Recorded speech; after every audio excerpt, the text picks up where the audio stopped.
जेव्हा आणलेला का नाही बैल माणसं नाव ठेवायची बाबा बैल पळेल का असं. बिनजोडची स्टार्टिंग झालेली ना आता पिंगळीचं मैदान सगळ्यात पहिलं वाढलेलं 15 ऑगस्टला. त्या मैदानात लय बैल पळायला तिथल्या भागातली बऱ्यापैकी ह्या बैलाला सगळी ड्रायव्हर ओळखतात. म्हणजे जर अशी जर सुट्टी आली की ड्रायव्हर नाही आपला तर कोण पण असं म्हणजे बस. त्याबद्दल काय सांगाल?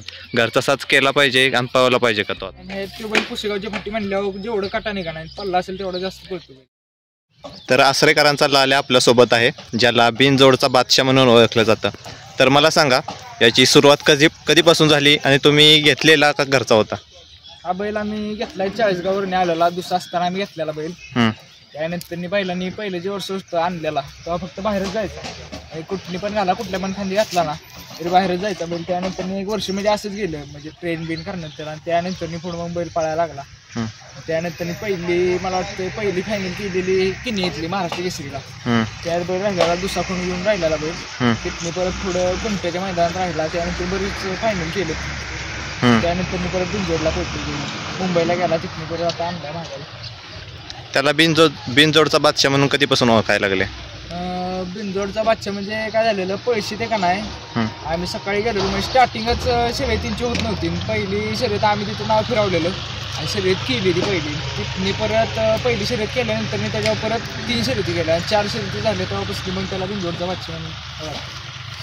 म्हणजे 4 शर्यती एका दिवशी केल्या? त्या दिवसात 4 शर्यती. म्हणजे प्रत्येक मैदानात 3-3 व्हायच्या. पण त्या दिवशी त्या मैदानात पैशाच्या कटणाला बैल लय पळतो, त्यामुळे त्यांनी 4 शर्यती केल्या. म्हणजे असं इसून केलं किंवा जास्त ताण दिला ना. घेताना तुम्ही काय बघून घेतलेलं त्याच्यामध्ये? बैल म्हणजे आपण असा इकत घेतला होता. 60 गेलेलं आणि 60 बैल आलेला आपल्याला. 2 असरे देऊन घेतलेला बैल. दुसरा असताना आणलेला. तेव्हापासून तुमच्याकडेच आहे? हो हो. मैदानात त्याची खासियत काय आहे पळताना? बैल पूर्णपणे दोन्ही खांदी पळतो आणि त्यात गाडी जितकी पळेल ना कडेची तेवढाच बैल पळतो. म्हणजे त्याच्या वाढचर त्याला पुढे जाऊन देणार नाही. पुढच्या कडच्या गाडी जाऊन देणार नाही. पब्लिकला आल्यानंतर कसं आहे? पब्लिकला पण पळतो, पण ठाम पब्लिक पाहिजे. असं म्हणजे बोल नाही पाहिजे की होले बाबा इथली जाईल गाडी असं नाही पाहिजे. पब्लिक जितकं ठाम असेल तितका पाहणार. काय विषय नाही. पायऱ्याच्या अडचणी येतात काही? पायऱ्याची अडचण म्हणजे आता इथं बैल पब्लिकची नाही जास्त वेळ, तेवढंच बाकीचं नाही काय म्हणून होतं पैर होतात. पैर आतापर्यंत असं कोणतं मैदान झालेलं ज्यामध्ये तो भरपूर असा पाहिलेला आणि ते अजून तुमच्या लक्षात आहे कायम स्मरणात राहील असं आहे?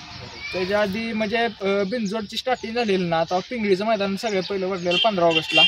त्या मैदानात लय बैल पळायला. तिथं पण 3 शर्यती केलेल्या बैलांनी सलग. दोन्ही खांदी पळला. तिथनीच दोन्ही खांदी पळायला लागला बैल.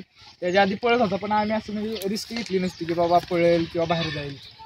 त्यामुळे दोन्ही खांदी झोपला. तेव्हापासून बैल म्हणजे पळतो दोन्ही खांदी चालू झाला. ड्रायव्हर कोण असतो? फिक्स असतो का? ड्रायव्हर आपला सोमा ड्रायव्हर आहे वाकळवाडीचा. तो फिक्स असतो. आणि परत ती भाऊ ड्रायव्हर आहे चिंचवडीचा. सुट्टी कोण करतं? सुट्टी नितीन काका भोसले ते करतात. आता तो एवढा पळतोय म्हटल्यावर त्याचा खुराक पण चांगला असणार आहे. खुराकाचं कसं नियोजन असतं त्याचं? ती हिंदी केसरीचा रितब चालू आहे, ती पोत येते ती आणि गाजरन भेटते. बाकीचं नाही काय. आणि आधी काय असायचं? आधी म्हणजे त्याला म्हणजे डाळ आणि भरडा बिरडा असायचा. हरभराची पेंड ही ती शेंगदाणा पेंड. मैदानावर जायच्या आधी प्रॅक्टिस कशी घेता तुम्ही? मैदानावर जायच्या आधी काय आपलं चालवून आणायचं. दोघांना जो पाहिजे चालवून आणायचं असं. कोणत्या फाटीवर वगैरे जाऊन त्याची प्रॅक्टिस घ्यावी असं काही कधी झालेलं का? फाटी म्हणजे पहिली घ्यायचो. म्हणजे जेव्हा बैल दोन्ही खांदी पळत नव्हता, फेरा चालू होता, तेव्हा इथं कुमट्याची फाटी त्या फाटीवर पळवा न्यायची. त्या फाटीवर न्यायचा. ज्या दिवशी मैदान असेल त्या दिवशीचा दैनंदिन क्रम काय असतो तुमचा? रात्रीपासून ते सकाळपर्यंत? आदल्या दिवशी बैल धुवून ठेवायचा. सकाळी उठल्यावर मग त्याचे काय पाणी बिणी पाजायचं, व्हायचं कडबा घालायचं. म्हणजे हलकं खाणं ठेवायचं, बाकीचं नाही. गाडी भरून जायचं. मैदानाच्या दिवशी खाणं असतं त्याचं? मैदानाच्या दिवशी टिप काय नसतो. सकाळी फक्त पाणी बिणी पाजायचं. पिलं तर पिलं, नाहीतर मग नाही काय. मैदानावर जाण्याच्या आधी तुम्ही बघता का की फाटी मैदानाची कशी आहे? त्या फाटीनुसारच जाता का? हो. फाटी म्हणजे जेवढा बैल कटणाला भेटणाला पुढे थांबायला जागा आहे ती सगळं बघूनच मैदान ते धरून सगळं मैदानाचं नियोजन असतं, फाटी वगैरे बघून. आता मैदानात गेल्यानंतर तिथे आपण बघतो की कधी कधी काय होतं की ड्रायव्हर मिळत नाहीत, असं काहीतरी सीन होतो. मग त्यावेळेस असं कधी सीन झालेला का तुमचा की आता सामना सुरू होणार आहे आणि ड्रायव्हर आपलं नियोजन झालं नाहीये? तसं म्हणजे इथल्या भागातली बऱ्यापैकी ह्या बैलाला सगळी ड्रायव्हर ओळखतात. म्हणजे जर अशी जर सुट्टी आली की ड्रायव्हर नाही आपला तर कोण पण असं म्हणजे बसतं दुसरा ड्रायव्हर. म्हणजे ज्या बैला ह्याला बघितले पळताना किंवा बैल पळते ड्रायव्हर येऊन बसतात. काय विषय नाही. घेताना तुम्ही त्याच्या खानाखुना बघितलेल्या की त्याच्यामध्ये असं काहीतरी वेगळा गुण आहे ते बघून घेतलेलं? गावठीच म्हणजे गाय सारखा दिसायचा जेव्हा आणलेला का नाही बैल माणसं नाव ठेवायची बाबा बैल पळेल का असं तसं. म्हणजे असं काय वेगळी खासियत नव्हती. घोडा बैलात घेतलेला आपण इकडे बैल त्यावेळेस घेतलेला आणि त्यानंतर तुम्ही ही सगळी मैदानं केली. तुमच्या मैदानात जाताना कोण कोण असतं बरोबर? आपल्याली पोरं असतात, ही पोरं आहेत, अजून बाकीची बरेच गावातली पोरं असतात आपल्यावर. परत जी गाडीवाली ड्रायव्हरची पोरं येतात ती असते सगळी मैदान. त्यांचं कशा प्रकारे तुम्हाला सहकार्य मिळतं? पोरं म्हणजे सगळ्यात मदत करतात. टांगा म्हणणं उचलणं लागतं की बाबा गाडी झोपायची म्हणल्यावरती खेळा बिळा टाकायच्या, लहायचं पाणी करायचं सगळं. आता लांबचा पल्ला म्हटला जसं की पुसेगावचं हिंद केसरी मैदान म्हटलंय की त्यामध्ये आपल्याला कसं असतं पल्ला जास्त असला की बैलामध्ये काय पाहिजे स्टॅमिना पाहिजे चांगला.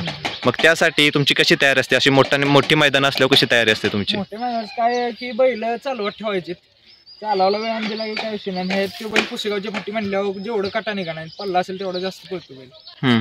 गाडी जेवढा लागेल की तेवढं जास्त, गाडी जसं लागेल तसं स्पीड वाढते बैलाची. असं कोणत्या मोठ्या मैदानावर नेलेलं का त्याला? पुसेगाव नेलेला हिंद केसरीचं मैदान पुसेगावचं नागटाण्याचं झालेलं. त्या सगळ्या पळाला त्यात सगळ्या पळाय.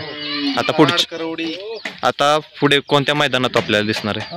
आता 28चं मैदान होणारी कोरेगावातलं दुसरा बैलचं त्यात पळताना दिसलं बैल. तो कुणाबर त्यावेळेस काय नियोजन ठरलंय का तुमचं पैऱ्याचं? चाललंय, चांगलं नियोजन आहे. ती झाल्यावर एखाद्या दिवस गाडी बोलायला पण. आता आपण बघतोय की जेव्हा मैदानात आता येत आहेत वायदीचा प्रकार आलाय त्यामुळे आता कसं पैऱ्याच्या अडचणी येतात. त्यामुळे काय करतात जास्त बैलगाडा मालक वगैरे असो ते काय करतात की त्याच्या जोडीला म्हणजेच घरचा साज तयार करायला बघतात. त्याबद्दल काय सांगाल? घरचा साज केला पाहिजे आणि पळवला पाहिजे का तो आता? घरचा साज करायला पाहिजे, कारण की कसं पैऱ्याची अडचणी बैल पब्लिकची भेटतात. काय जण बाबा त्याचं जास्त पळतोय म्हणून बैल पैरा देत नाही काय जणांना, ह्याचा कमी पळतोय आपला जास्त पळतोय. घरचा साज तयार करायला पाहिजे, आडीनडील तरी असावा बैल आपल्याला की बाबा नाही आपला पैरा नाही झाला की घरचा बैल असावा बैलावर. मार्क आहे का तो? मार्का मला वाटते मैदान झालेलं परगाव खंडाळाचं तेव्हापासून बैल मारायला लागला, नाहीतर त्याच्या आधी एका कासऱ्यावर जायचा बैल कुठला पण मैदान असेल तर तेव्हापासून मारायला लागला. कधीच मारत नव्हता मागे? नाही कधीच नाही. म्हणजे ते परगाव खंडाळाचं मैदान झालं तिथं बैलाच्या अंगावर गाडी आलेली त्याच्यावर ती बैल म्हणजे त्याचं काय झालं ती काय कळलं नाही. तेव्हापासून बैल मारायला लागला, त्याच्या आधी एका कासऱ्यावर असायला बैल. आता तुम्ही शाळेत असाल आता? हो कॉलेजला आहे. मग कॉलेज आणि हे कसं मॅनेज करता? कॉलेज सुट्टी असेल तेव्हा फक्त अड्ड्यावर जायचं, बाकी त्यावेळेस कॉलेज. घरच्यांचं कसं सहकार्य मिळतं त्यामध्ये? घरची काय आता घरची सुट्टी असेल तेव्हा जाऊ, इतर वेळेस नसतं काय. आम्ही पण जात नाही बाबा, जास्त लक्ष घालायचं नाही. कॉलेज असेल तेव्हा कॉलेज, अड्डा असेल तेव्हा. म्हणजे दोन्ही मॅनेज करून न जायचं.